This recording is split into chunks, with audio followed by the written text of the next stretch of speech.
So, where does that spark of rebellion really come from? A lot of the time, it gets planted in childhood, right?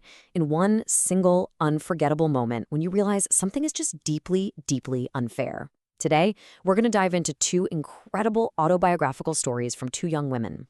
They lived on opposite sides of the world, but they were both forced to confront the theft of their own human dignity. Though my spirit tore itself in struggling for its lost freedom, all was useless. Just let those words sink in for a second.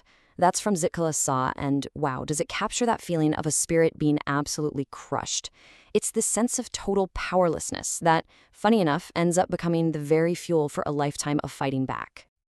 So, yeah, we're looking at two women from completely different worlds. We're talking different times, different continents, yet they're connected by this shared experience of prejudice and this absolute refusal to just accept it. On one hand, you've got Zitka Lassa.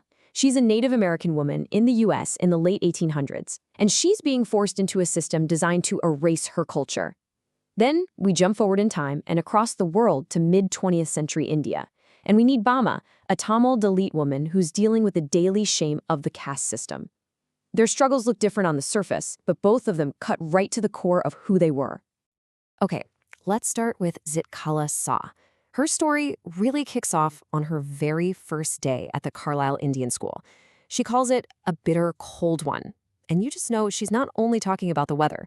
It was this chilling entry into a world that wanted to strip away everything she knew. I mean, can you imagine the shock to your system? Her world was probably filled with natural, quiet sounds. Now, suddenly, she's thrown into what she calls a bedlam, a loud clanging bell, the sharp clatter of hard shoes on the floor instead of her soft moccasins, and just a constant drone of a language she doesn't understand. It's designed to make her feel completely isolated. And the assault on her identity, it was immediate. It was physical. Her blanket, symbol of her home and her culture, was literally ripped away from her. Her moccasins were swapped for these squeaky, stiff shoes, and she was forced into these tight, clinging clothes that felt totally immodest to her. Piece by piece, they were just dismantling who she was on the outside. This feeling of being, well, less than human, it just grew with every single rule and routine. The bells telling you when to eat, marching in lines everywhere. It all just adds up to this crushing feeling that she wasn't a person anymore. She was just an animal in a herd with no say, no individuality. Now, to really get why this next part is so brutal, you have to understand something really important. For her people, long hair wasn't just hair. It was a massive symbol of pride. The only people who wore short hair were mourners. And shingled hair, cut very short, that was a mark of shame. It was for cowards or for warriors who'd been captured by the enemy. All right, let's jump across the globe now to southern India and meet Bama. Her wake-up call to injustice didn't happen in some cold, rigid institution. Nope. It happened on the busy, lively streets of her own village. A totally different setting, but just as impactful. You know how some kids are just fascinated by absolutely everything? That was Bama. The walk home from school should have taken her 10 minutes, but it always stretched into an hour or more because she was just so captivated by all the little dramas and oddities on the street. Her world was this incredible show. There was a monkey performing, puppet shows, and food stalls everywhere. For a little kid, it was pure entertainment. Just fun and games. But then, one day, in the middle of all this fun, she sees something weird. It's an elder from her community, and he's carrying this little packet of snacks in the strangest way. And to her, a little kid, the sight of this big man being so over-the-top careful with a small package was just hilarious. She said she wanted to shriek with laughter. So she's watching this play out. The man is holding the packet just by the string, making sure his fingers don't actually touch the food inside. Then he bows way down low and hands it over to the upper caste landlord, who just takes it and starts eating. To Bama, this whole performance just looked like a really funny, complicated game. So she runs home, totally cracking up, to tell her older brother about the funny man she saw. But her brother, Annan, he's not laughing. And he explains the horrible truth behind the game. That man, he says, is from their community, a low caste. And if he had actually touched the food, the landlord would have considered it polluted, defiled. That's what she was seeing, a ritual of pure humiliation. And this is the moment. For both of them, this is the turning point, where all that confusion and pain turns into something else, a spirit of defiance. This is where childhood innocence really ends, and the will to fight back is born. So, back at that boarding school, a friend of Zitka Lasaz tells her the pale-faced woman is planning to cut their beautiful long hair.